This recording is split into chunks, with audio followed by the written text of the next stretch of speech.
అంటే ప్రతి పథకం మహిళల పేరు మీద ఇచ్చాం, మహిళల అకౌంట్లోకే వేసాం. నైట్ 8 గంటల వరకు 9 గంటల వరకు క్యూ లైన్లో ఉండి వేసిన మహిళలంతా మాకే వేశారు అనే కాన్ఫిడెన్స్తో వైఎస్ఆర్సీపీలో కనబడుతుంది. నేను ఒక విషయం చెప్తాను. 4 డబ్బులు ఇస్తే మహిళలు ఓటేసేస్తారు అనుకోవడం చాలా పెద్ద, I think one of the biggest blunders Jaganmohan Reddy is doing. Biggest blunders. 4 డబ్బులు ఇస్తే మహిళలు ఏమి డబ్బులకు ఆశపడో లేకపోతే నువ్వు రూపాయి ఇస్తే నీకు ఓటేసేస్తా అనేది కాదండి. మహిళలని వాళ్ళు అనుక్షణం కూడా ఆలోచన చేస్తారు. ఇప్పుడు మీరు ఫర్ ఎగ్జాంపుల్ మేము పథకాలు ఇస్తున్నాం అంటున్నారు, కానీ ప్రతి ఇంట్లో ఎంత సఫర్ అవుతున్నారు అనేటువంటిది కూడా తెలుసుకోవాలి కదా. ఈ గత 5 సంవత్సరాల్లో 9 నుంచి 10 సార్లు కరెంటు ఛార్జీలు పెంచాడండి. ఆ ఇంపాక్ట్ ఎవరి మీద ఉంటుంది? ఇల్లు నడిపే మహిళ మీదే ఉంటుంది కదా. మీ సంపాదన అంతే ఉంది. ఇప్పుడు ఫర్ ఎగ్జాంపుల్ మీరు నెలకు 10,000 సంపాదిస్తుంటే మీ 10,000 సంపాదన అంతే ఉంది, కానీ 600 వచ్చే కరెంటు బిల్లు నెలకి ఆల్మోస్ట్ 1,800 వస్తుంది. మీరు అన్ని డబ్బులు ఇస్తారు ఇంట్లోకి, కానీ మహిళ దాన్ని మేనేజ్ చేసేటువంటి మహిళ ఎలా మేనేజ్ చేయాలి? ఎవరి మీద ఇంపాక్ట్? 3 సార్లు బస్ ఛార్జీలు పెంచాడు, ఇంటి పన్ను పెంచాడు, చెత్త మీద పన్నేస్తున్నాడు, నిత్యావసర వస్తువుల ధరలు విపరీతంగా పెరిగిపోయాయి. What ever is the reason? ఇప్పుడు పెట్రోల్ డీజిల్ ధరలు, ఇప్పుడు రోజుకు ఒక 100 రూపాయలు పెట్రోల్ కొట్టుకొని వెళ్ళేటువంటి వ్యక్తులు ఇవాళ రోజున 100 రూపాయలు ఆ పెట్రోల్ కూడా కావట్లేదు కదా వాళ్ళకి. It is costing them let's assume 150 or 160 or 200, right? So everything has an impact కదా గోపి గారు. ఇంకో విషయం, అమ్మఒడి అని ఓ పెద్ద అసలు దాన్నైతే ఇలా ఏదో పెద్ద ఇదిలాగా చూపిస్తాడు. Amma Vodi is going to be the biggest game changer. నేను చెప్తున్నాను వినండి. జగన్మోహన్ రెడ్డికి అది చాలా బ్యాక్ ఫైర్ అయింది. అది జగన్మోహన్ రెడ్డికి అర్థం కాలేదు అది. ఎందుకనంటే 2 పిల్లలు ఉంటే ఒక పిల్లాడికే మీరు అమ్మఒడి ఇచ్చారు. 15,000 ఇవ్వాల్సిన చోట మీరు 13,000 ఇచ్చారు. మీరు చెప్పింది ఒకటి, చేసింది ఒకటి. మర్చిపోతారా ఆడబిడ్డలు? అంటే నువ్వేంటి ఒక పిల్లాడిని చదివించి ఇంకో పిల్లాడిని పనికి పంపించమన్నా చెప్తున్నావు ఆడబిడ్డలకి? వాళ్ళకు ఉండదా అది మైండ్లో? ఇంకో విషయం, ఎందుకంటే ఆ డబ్బులేం వాళ్ళు తినరు కదండి. ఇప్పుడు మీరు అమ్మఒడి ఇస్తున్నారంటే వాళ్ళేం తినరు కదా, ఫీజు కట్టుకోవాలి కదా వాళ్ళు. ఇక్కడ ఇంకో విషయం చెప్తాను. ఇలా మనం తీసుకుంటూ పోతే మద్యపాన నిషేధం ఉంది. 2019లో జగన్మోహన్ రెడ్డి దాన్ని ట్రంప్ కార్డుగా వాడా లేదా?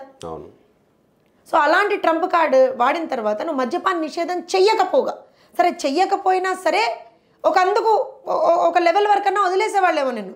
కానీ ఇవాటి రోజున విపరీతంగా మద్యం ధరలు పెంచేసి దొంగ బ్రాండ్లు, అంటే నకిలీ బ్రాండ్లు, అసలు దానికి ఒక అర్థం పర్థం లేదండి ఆ మద్యానికి అసలు.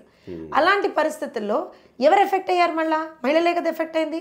ఈ గత 5 సంవత్సరాల్లో 30,000 మంది చనిపోయారండి మద్యం వల్ల. 30,000 మంది. నేను I'm giving you numbers Gopi గారు, నేను ఏది గాల్లో మాట్లాడట్లా. అంటే 30,000 మంది మహిళలు ఒంటరి మహిళలే అంతే కదా. 30,000 మంది చనిపోయారంటే వాళ్ళ తండ్రిని కోల్పోయారో, వాళ్ళ భర్తను కోల్పోయారో, అన్నని కోల్పోయారో, తమ్ముడిని కోల్పోయారో, ఏదో ఆ ఇంపాక్ట్ మళ్ళీ మహిళ మీదే కదా. మహిళ మీదే కదా. ఇది వరకు రోజుకు 500 సంపాదించుకునే కూలీ నాలి చేసుకునేవాడు రోజుకు 500 సంపాదించుకుంటూ 100 రూపాయల్లోనో 60 రూపాయల్లోనో 70 రూపాయల్లోనో తాగి మిగతా డబ్బులు ఇంట్లో ఇచ్చేవాడు. ఇప్పుడు పరిస్థితి ఏంటి? 200 300 తాగి వాడు 100 200 కూడా ఇంట్లో ఇవ్వట్లేదు. ఆ ఇంపాక్ట్ ఎవరి మీద? మహిళల మీదే కదా. ఇలా everything is directly or indirectly impacting మహిళలు. ఇక్కడ ఇంకో విషయం చెప్తా. మహిళా విద్యని అటకెక్కిచ్చాడు Jaganmohan Reddy. School dropout ratio, college dropout ratio విపరీతంగా పెరిగిపోయినటువంటి రాష్ట్రం ఆంధ్రప్రదేశ్ రాష్ట్రం. నాడు నేడు అని చెప్పి కథలు చెప్పాడు తప్పించి ఇవాళ రోజున మీకు అందరికీ గుర్తుంటే గోపి గారు, మన క్లబ్బింగ్ ఆఫ్ స్కూల్స్ అని పెట్టాడు, తెలుసా మీకు? ఎక్కడెక్కడ ఉన్న స్కూల్స్ అన్నీ అక్కడ లేరు కాబట్టి నేను క్లబ్ చేస్తున్నాను. ఏమైంది? ఇప్పుడు మీరే ఉన్నారండి, ఒక ఆడపిల్ల తండ్రిగా మీరు ఉన్నారనుకోండి, మీరు కిలోమీటర్ దూరంలో ఉన్న స్కూల్కి పంపించే ఒక ధైర్యం చేయగలుగుతారు. కానీ 5-6 కిలోమీటర్ల దూరం అవతల ఉన్న స్కూల్కి మీ పిల్లల్ని పంపిస్తారా? ఆపేస్తారు. పోనీ ప్రైవేట్ స్కూల్కి పంపించే స్థోమత మీకు లేదనుకోండి, అది చేయరు. ఏమవుతుంది? ఆడబిడ్డల్ని ఎంతో మందిని స్కూళ్ళకి చదువుకి దూరం చేసినటువంటి వ్యక్తి జగన్మోహన్ రెడ్డి. ఇవన్నీ వాస్తవాలు. అండ్ ఇవన్నీ నేను ఏమంటే గ్రౌండ్ రియాలిటీస్ అని నేను అందుకే అన్నానండి. ఇప్పుడు నేను మాట్లాడిన దాంట్లో ఒక్కటన్నా మీరు డిఫర్ చేయండి. పోనీ అవును జోష్ణ గారు మీరు ఇది చెప్పారు కానీ తప్పు కదండి అని అనండి, మీరు నేను ఒప్పుకుంటాను. పోనీ కానీ ఇవన్నీ ఏమవుతున్నాయంటే డైరెక్ట్ ఇంపాక్ట్ మహిళ మీద. అవి డైరెక్ట్ ఇంపాక్ట్. నువ్వు ఎప్పుడో అమావాస్యకో పౌర్ణమికో ఇచ్చేటువంటి 10,000 2,000 3,000 కాదు కదా. ఇంకోటి పెన్షన్ల విషయంలో మాట్లాడుకుందాం. మేము పెన్షన్లు ఇచ్చేసాం. అరే నాయన, పెన్షన్లు నువ్వు వచ్చినా ఇస్తారు, ఇంకోళ్ళు వచ్చినా ఇస్తారు. ఎవరు వచ్చినా పెన్షన్లు ఇస్తారు. ఎవరు వచ్చినా పెన్షన్లు ఇస్తారు. పైన చూడబడ్డా కొత్తగా ఇవ్వడానికి కాదు కదా. 200 ఉన్న పెన్షన్ 2000 మేమే కదా చేసింది, రైట్? అంత చేసినా సరే జగన్మోహన్ రెడ్డి చెప్పిన దొంగ మాటలు నమ్మి ఆ రోజున నిజంగా కూడా జగన్మోహన్ రెడ్డి కోట్లు వేశారు కదా చాలామంది. అనాలా అనద్దా ఈ మాట కూడా? సో సర్టెన్ థింగ్స్, సంక్షేమ పథకాలు ఎప్పుడు కూడా మీకు ఓట్లు తెచ్చివ్వలేవండి. సంక్షేమ పథకాలు ఏమవుతాయి అని అంటే కొంతమేరకే ఇంపాక్ట్ చేయగలుగుతాయి అవి, కానీ ఓవరాల్గా అభివృద్ధి అనేది ఎలా ఉంటుందో ప్రజలు చూస్తారు. ఇన్ఫ్రాస్ట్రక్చరల్ డెవలప్మెంట్ ప్రజలు చూస్తారు. ఇవాళ ఒక చిన్న ఎగ్జాంపుల్ చెప్తాను మీకు. ఒక ఇంట్లో ఒక తల్లిగా నా కొడుకు చదువుకొని ఉద్యోగం చెయ్యాలి అని నేను అనుకుంటాను తప్పించి, ఏదో నాకు నెలకు 10,000 వస్తున్నాయి, సంవత్సరానికి 10,000 వస్తున్నాయి కదా, నా లైఫ్ సెట్, నా పిల్లాడికి ఏదో ఒకటి పెట్టుకొని ఉంచేస్తానని నేను అనుకోను కదండి. So these are all practicalities. ఇవన్నీ పోలింగ్లో కనిపించాయి అంటారు. కనిపించాయి కాబట్టే కదా కాన్ఫిడెంట్గా ఉన్నారు. కాన్ఫిడెంట్గా మేము ఉండడానికి కారణం కూడా ప్రజలే అండి. మేము ఎక్కడికి వెళ్ళినా సరే ప్రజలు వాళ్ళ ఇబ్బందుల్ని చెప్పుకున్నారు మాకు. నేను చెప్తాను, మీరే అన్నారు మేడం మీరు మొత్తం రాష్ట్రం అంతా తిరిగారు. నేను ఏ నియోజకవర్గానికి వెళ్ళినా సరే అమ్మ మాకు ఇబ్బందులు ఉన్నాయి. సాక్షాత్ నేను చెప్తున్నా కదా, కడపలోనే వైఎస్ఆర్సీపీ సింపథైజర్సే వచ్చి చెప్పారు నాకు ఈ విషయం. ఇంకో విషయం అండి, వాలంటీర్లకు సంబంధించి కూడా వాలంటీర్ల ముసుగులో వైఎస్ఆర్సీపీ నాయకులు చేసినటువంటి కొన్ని దాష్టికాలు కూడా బయటపెట్టారు వాళ్ళు. నేను అంతే చెప్తున్నా, ఒక వ్యవస్థని ఏ రకంగా మిస్మేనేజ్ చేయొచ్చు, ఒక వ్యవస్థని ఏ రకంగా మిస్యూజ్ చేయొచ్చో జగన్మోహన్ రెడ్డి చేసి చూపించాడు. సో ఇవన్నీ కూడా ప్రజల మీద ఇంపాక్ట్ ఉంటాయి గోపి గారు. It's not something that's easier. ఇక్కడ ఇంకో విషయం చెప్తాను, ఇన్ని జరుగుతున్నా సరే జగన్మోహన్ రెడ్డి ఎలా కాన్ఫిడెంట్గా ఉన్నాడు అనేటువంటిది ప్రశ్న.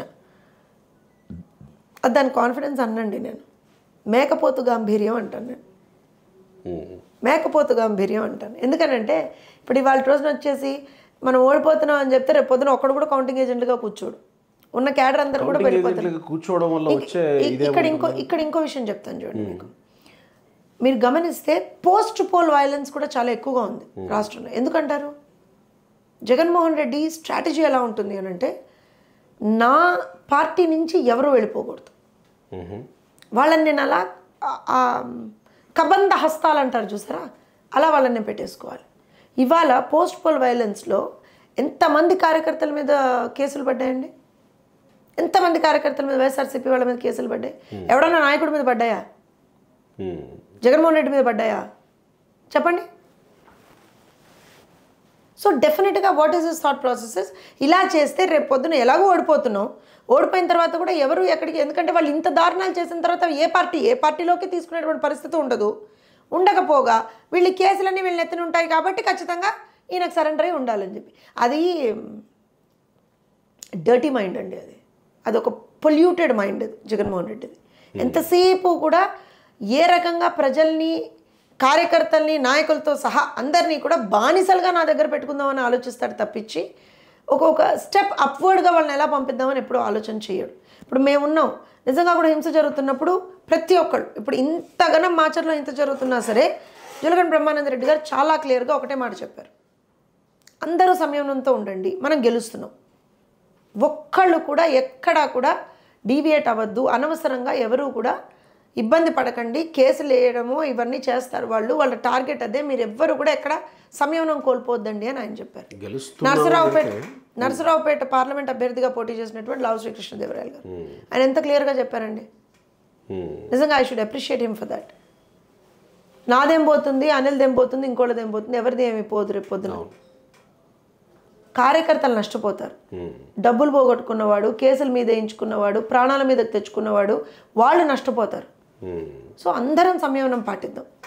వాళ్ళు రెచ్చగొట్టినా సరే మనం ఓపికగా కూర్చుందాం, మనకి లా ఉంది, లీగల్ ప్రొసీజర్స్ ఫాలో అవుదాం అని మా వాళ్ళు చెప్తుంటే ఈ దిక్కుమాల సన్నాసులందరూ ఒక్కొక్కళ్ళు వచ్చి బయటకు వచ్చి ఏం మాట్లాడతారండి? ఒక్కళ్ళన్నా కనీసం సంయమనం పాటించడం చెప్పాడా?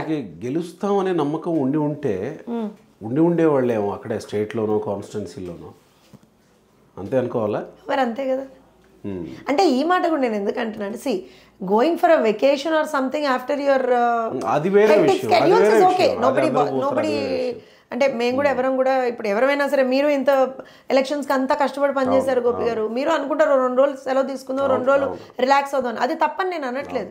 కానీ ఇప్పుడు పిన్నెల్లి గురించే తీసుకుందాం మనం. నువ్వు గృహ నిర్బంధంలో కదా ఉండాల్సింది, ఎట్లా వచ్చావు? ఇప్పుడు బ్రహ్మానంద రెడ్డి గారి మీద కూడా గృహ నిర్బంధం పెట్టారు కదా, ఆయన ఉన్నాడు కదా అక్కడే, ఉన్నాడు కదా నియోజకవర్గంలోనే, మరి నీకేం వచ్చింది? నువ్వెందుకు బయటకు పారిపోయావు? నువ్వేం తప్పు చేయకపోతే ఎందుకు బయటకు పారిపోయావు? నువ్వు ఓడిపోతాను అని నీకు నిజంగా కూడా ఏమంటారు అని అంటే నువ్వు నమ్మకపోతే ఎందుకు పారిపోయావు? Correct. So it's all very clear.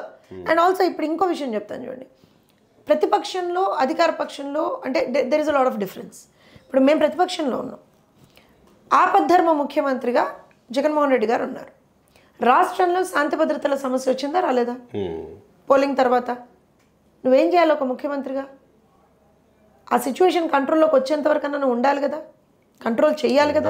దాని మీద సమీక్షలు జరపాలి. సరే సమీక్షలు చేసే అధికారం ఆయనకు ఉండదులేండి, బికాజ్ ఈసీ కంట్రోల్లో ఉంటుంది కాబట్టి ఈసీ సమీక్షలు చేయలేడు. But still what I'm saying is at least in you know you should be in that loop కదా. ఏం కొంపలు మునిగిపోయాయి అని చెప్పి లండన్ పారిపోయాడండి. ఏం కొంపలు మునిగిపోయాయి?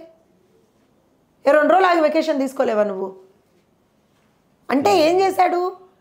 ఒక రకంగా తన మనుషుల్ని రెచ్చగొట్టి వెళ్ళిపోయాడని అనుకోవాలా మేము? అచ్చోసిన ఆంబోతులాగా రోడ్ల మీద పడ్డాడు ఒక్కొక్కడు.